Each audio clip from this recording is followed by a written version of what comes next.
Welcome to episode 2, Exor to the Max. Myself is Lee. With me always is Brandon. Welcome to Numero Dos. It's thrown in the Spanish. We're getting her done. So I guess what we're doing today is a recap of the summer. It's exciting summer. Summer in the hobby, which is absolutely dynamite. So you guys had a lot going through the store because you guys have a ton of product. I'm a hockey guy. So my summer recap through Exor is specifically to hockey. But what did you notice before we get into hockey? What were your best sellers? Best sellers. Or even most popular?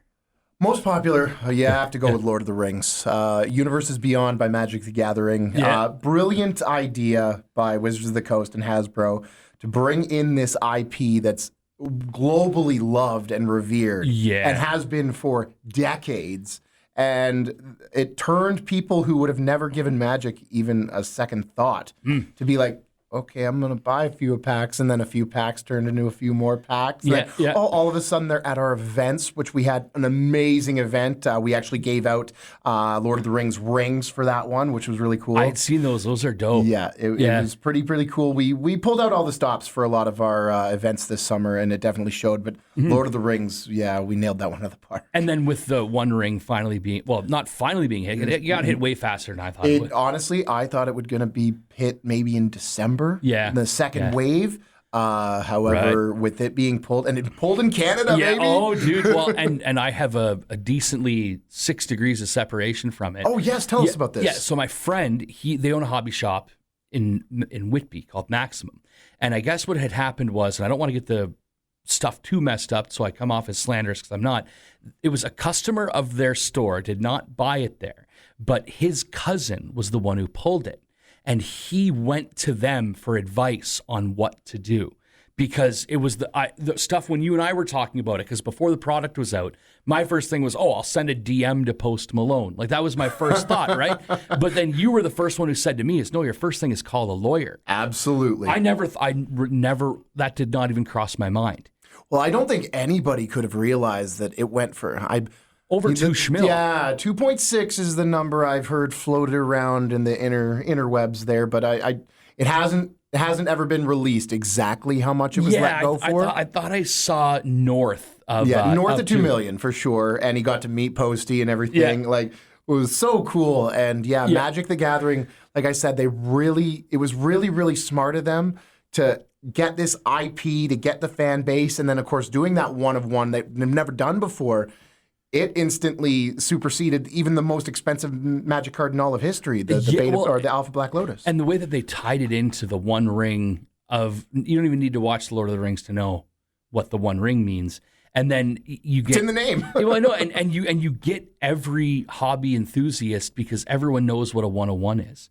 And it's like, this is a one of one that, it's not like, you can't open a pack right now of hockey cards and pull a Wayne Gretzky rookie card. You just can't do that. So there's no ability to get $2 million piece of cardboard in your hands. And they found a way to, because now it became buying into everybody's, chasing the serotonin. Absolutely. And what's great about it is, as you had said earlier, now people are starting to pay attention to the actual game. Because I want to win a $2 million card. Absolutely. But what's the functionality of what I pulled? Because if I didn't get the $2 million card, now it's nothing until you make something of it, which is the game. We had a lot of folks actually who they knew of Magic the Gathering. They knew it's a card game. It took that IP and the cards in their hand because, yes, they didn't open the One Ring, but seeing the legendary characters like Gandalf and Frodo and Samwise and just that nostalgia hit. They're like, okay, I love these. I love having them in hand. Okay, what do I do with them now? And that's where we came in, being like, we've got this giant space. Come and learn to play. And those it ties into people who love games, like board games and things like that. Like me, I was never a big Lord of the Rings guy. I just couldn't get into it. But I was fascinated by this. And that just becomes, you got somebody who doesn't care for the books or the movies, and now they're interested in your product, which is really hard to do. Hockey could never do that. Well, they hit so many different groups of folks, like collectors of things, just eccentric collectors. You've got Magic players. You've got Lord of the Rings fans. You've got movie fans in general. Like totally. They've actually just released their game plan for 2024. Okay. And I'm pretty excited about it. I'm going to go a little nerdy here. Heck yeah. They're doing a the point of this Universes Beyond podcast. of one of my favorite game franchises, Fallout. Oh, wow. Which is supposed to be coming out on a Prime Video show as well as Assassin's Creed. I was going to say, I had buddies who were hard into Assassin's Creed. Fallout I knew about, but I had the friends who were the jerks who were playing Call of Duty. Like, I'm going to join the military. You know what I mean? Like, yeah, bro, that's not what it's like. And then they would veer into those types of games too, because you love your first person shooter. I was obviously a big James Bond 007 for N64, very cool, yeah. the GoldenEye, right? That's my jam. But with that, so then how would that product work? Any idea? So I have a feeling with both of these, it likely won't be a full set launch. It'll likely just be some theme decks. Okay.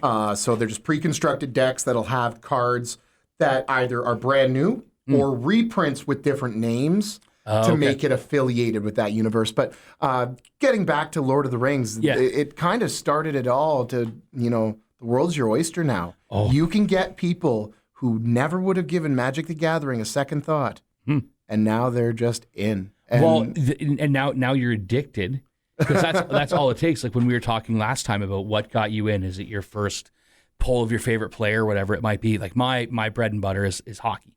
So I had, since I walked into Exor that first day, you weren't even there. I think Graham was there. Yeah. Yeah. And I was like, do you guys grade? Because I was just looking for a place that might grade cards, because I didn't know there were proper hobby shops on PEI. And they're like, well, we found it. Oh, I know. And then I saw the corner that had all the hot. So I'm the weird guy who looks at 10% of the store. And then Brucey was like, yeah. Well, I can get you some stuff, and if you want, quick, take a look around. And I'm just, then I realized, oh my gosh, like what have I walked into? I'm walking down like the games section, and then I see the Funko Pops. And they're like, oh, you can go upstairs and there's all sorts of like arcade games and stuff. I'm like, The Simpsons? Like, I was just like, okay, I'm never leaving this place, but you guys have a closed sign, unfortunately. I love to say about our store, we got a lot of things. We got a little bit of something for everyone. Totally. And then, so I, from that time, have spent way more money than I should admit to my parents in that store. But it's, again, I love... Secret safe with me. Yeah, I love the chase. And like... Ice Premier had some really good luck with that you guys still have there. Yep. Series 1, Series 2 Extended. That's just like, those are the staples. Like Series 1, Series 2, and Extended are the ones that for your newest hockey collectors, that's the safest bet. You're not paying through the nose for a hobby box, but you can chase those cards that do significantly increase in value. Those young guns go a long way. Absolutely. Actually, so speaking of Series 1 and Series 2 there, and for lack of a better word, Extended. There was a younger fella in my store there just the other day, and he's reaching through his bag and he's pulling out these little coins, and he's just like, oh, I'd just love to have one of those packs. I hooked him up with one of all three. There you go. That's going to give him that emotional connection with not only the product, but my store. And then if he does get a big hit, he'll remember forever where he got that He'll from. come. Yeah, well, and it becomes one of those where you also don't know people who are in the same hobby as you. So it's like when you're there, you might be standing there looking at your Lord of the Rings set or Pokemon or whatever it may be, and then all of a sudden, next thing you know, dude's standing beside you looking at the same thing. And you'd have probably never met that guy. You'd have probably never hung out with him. Lord of the Rings did that a lot. Yeah. A lot of people who were in for other reasons saw the Lord of the Rings. Really, that's kind of strange, you know? No doubt, yeah. Let's check that out. And of course, we've got our displays, so we're able to show off some of those cool characters that people might have known. Yep. And then one thing leads to another, kind of snowballs in their head, and it's just like, I'll get one pack. Well, and for me, you know this, I'm a box fiend. That's my jam. So like for biggest hits, I guess, of the summer, mine are a little bit easier to throw down than yours. And all these were big from Exor. I pulled I'm waiting for, I sent it in for grading. I got a mini Ice Premier of Cold Coffee. I was about to say, the Ice Premiers, you did really cool. That was good. Yeah. And then the one that I'm waiting on right now, there's been no comps, but a new product or newer product, Credentials, that you guys have. One of the hits I had from the box that you picked out for me was a Lucas Raymond acetate clear cut auto to 99. It's a case hit.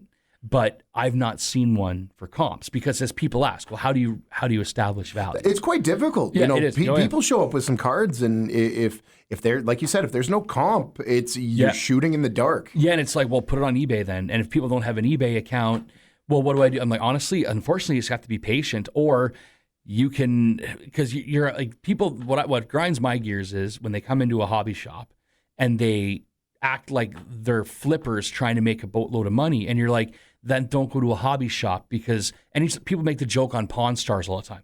Oh, Rick, the person comes in, that's worth $15,000. Rick's like, listen, I'll give you $9,000. Like, what a jerk. He's like, but how does he have the lights on? Like, there's all sorts of things. There's a lot of hidden costs that a lot of people don't see. And if you want to get what it sold for on eBay, open your own shop or post it online and hope that you can move it. Like, there's no...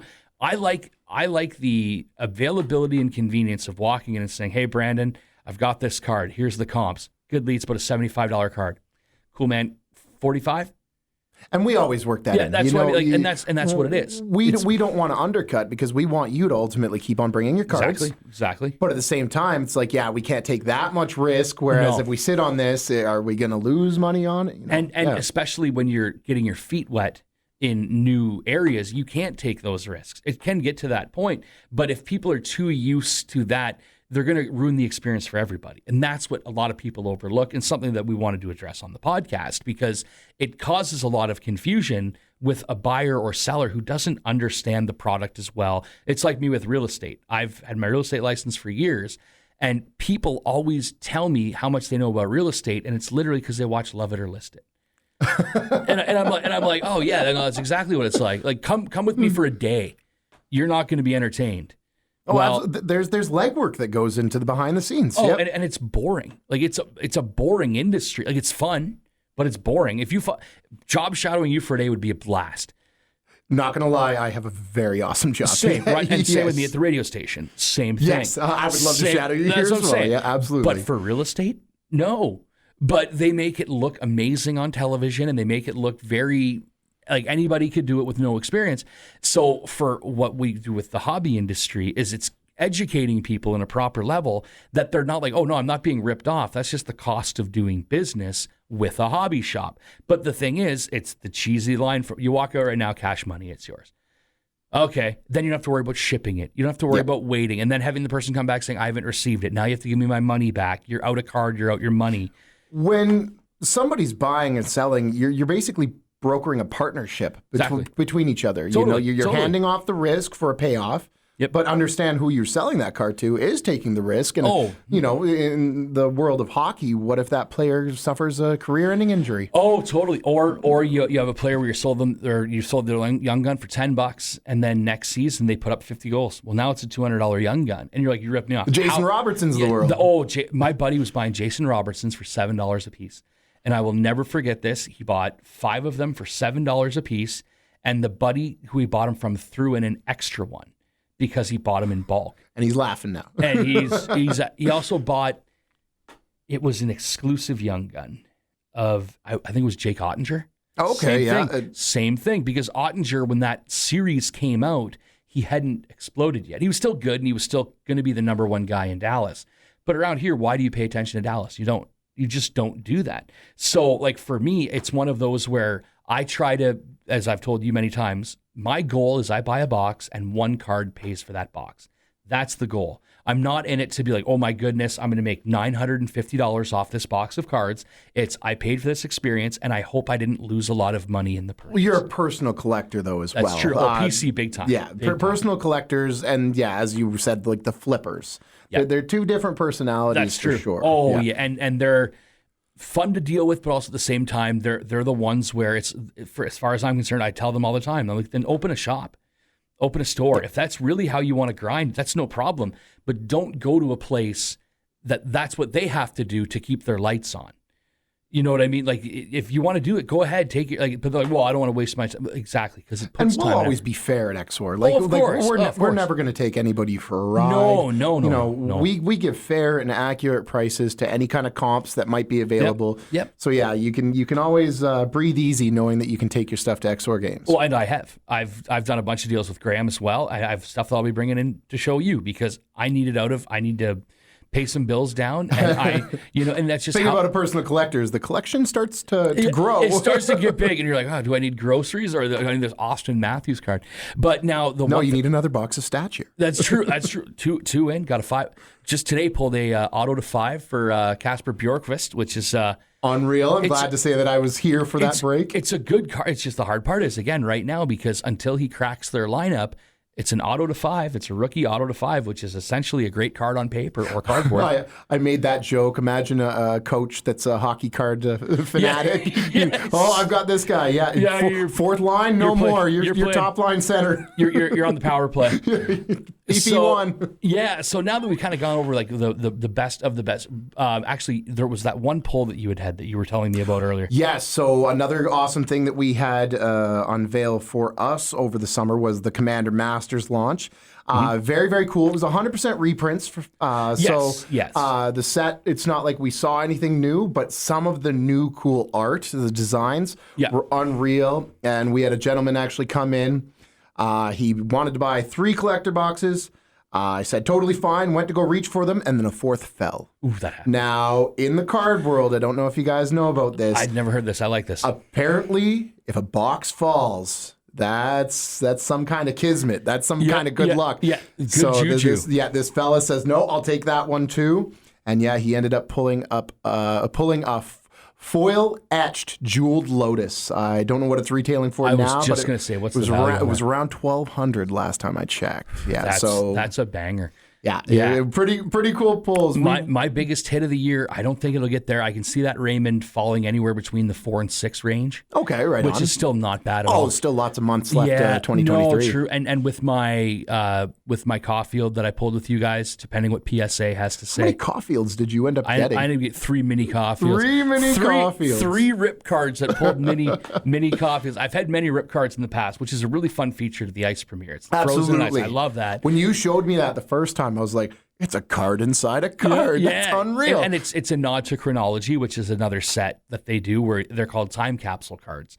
And that can be you can also get original 1-of-1 paintings of some of the cards. So it's really cool. Yeah, it's a fun product. But before we wrap this one up, you had just heard. Yes, I've got some exciting news. Oh man, so might be sold out by the time this airs. Starting tomorrow, we will be able to finally sell the card games that's taking the world by storm. Disney Lorcana by Ravensburger has been talked about for months and months and months. At the D23 panel, there's a Gen Con panel. People are feverish on this, and we were lucky enough to get quite a bit into our store. We will be selling it. It will be limit per person. Yep. We want to make sure that we're able to build a community out of this and do it nice and organically. Nobody buys a case of that. That's exactly it. Yeah, we don't want somebody to throw a giant wallet on the table and be like, "I'll take it all." When there's the little kid beside him saying, "Oh, I saved up my allowance. I'd like 1 pack, I just please." I just want to see if I can get a card of one of the movies I like. Exactly. So those who don't know, Lorcana is based in the Disney universe. It's got all the great Disney characters that you know and love, going anywhere back from Steamboat Willie to Elsa to Stitch. Is that the major hit of that one, Steamboat Willie? There's actually a couple other Mickeys. Okay. There's a Mickey in a knight uniform. That one's really, really good. And especially if you get the enchanted foils. The enchanted foils, people are just going obsessed with it. There's that enchanted foil Elsa went for about $400 or something. You were saying. I was looking at some comps too. There was one that was $1,300. $1,300 for Elsa. Like, if you are a Disney fan or a Disney Villains fan, in the case of my wife, or if your kid is Disney fans or anything, definitely show them this product. It's a very easy to play game as well. So it's not only a collectible, it's a really great to play game. We will be hosting Let's Play, I guess, events, for lack of a better word, on Saturday and Sunday. Saturday starting at 4, Sunday starting at 2, where all you have to do is come and purchase a starter deck from us, play a couple of games in store, and then you're eligible for a prize. That's it. No extra cost, no extra fee, no nothing. You buy your deck, you just play, have some good times with our staff and the rest of the customers there, and you can get entered in for that. I'm very excited to be there for that this weekend. You can even come and challenge me. So how does the game work? So the game works actually very along the lines of Magic the Gathering. Everyone takes turns, like your turn, then my turn, your turn, then my turn. To cast your cards, you need to do something called have an inkwell, which means you take some of your cards and flip them upside down, and now for the rest of the game, you can exert those, or in Magic turns, tap them, and say if you tap 2 of them, or exert 2 of them, pardon me, you will be able to play something that has a 2 on the top. And the point of the game is to create the best story that you can. The way that they track that is it's lore counters, and whoever gets to 20 lore first wins the game. I was going to say, because as somebody who doesn't really know about that, and for my style of collecting, there's no games associated to it. Which, that cool game that you told me about, that's a really good idea of you create the best lineup that you can with I think that would work best with like Series 1 or Series 2 or extended. Totally. Quite a bit of packs. You need the, now what's going to be interesting is when this next Series 1, Series 2 comes out. Because that's the one that it's going to be Bedard. Series 2. Series 2 is going to be nuts. And it's, I got a couple of boxes of MVP just for fun. It's the first time chasing Bedard.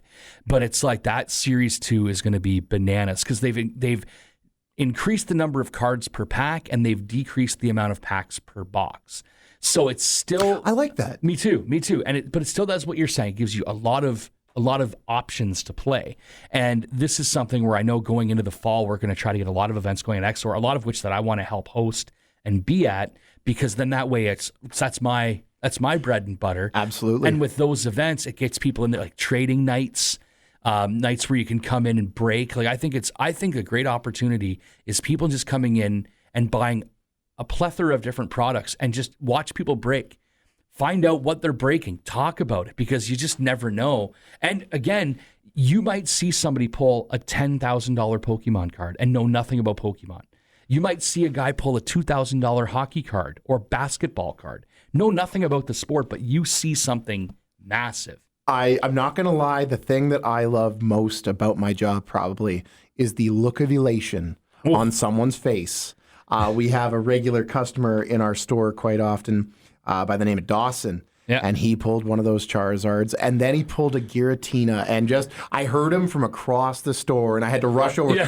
What'd you pull? What'd you pull? Yeah, what happened? Exactly. And just, it's pure joy, right? Oh. There are some packs that are, worse than others. Yep. But it's all worth it when you get that one, and it's just like, yes. As far as I'm concerned, as long as at the end of the day, you've broke even. Yeah. That's all I need. I'm not in it to be rich. I'm in it to grow my collection and not lose money. And that's what I think the hobby should be. And obviously, in the store, we'll do future ones where we go over stuff that has nothing to do with the cards in Exor, because there is so much there. Like, we're tapping one wall right now of an absolute paradise of a store. We'll have to talk about all our board games someday, our miniatures. That's what I'm saying. We have just barely scratched the surface. And I guess before we wrap this one up, did you have any major pulls personally yourself? Personally, no. I have pretty bad pack luck. I did buy myself quite a bit of Lord of the Rings. Yeah. Mostly for my father-in-law, who I remember used to mock me for playing the game. Oh, what a stupid game! What a stupid game! I showed him the Lord of the Rings cards. He's like, You gonna get me some? You gonna get me some of them?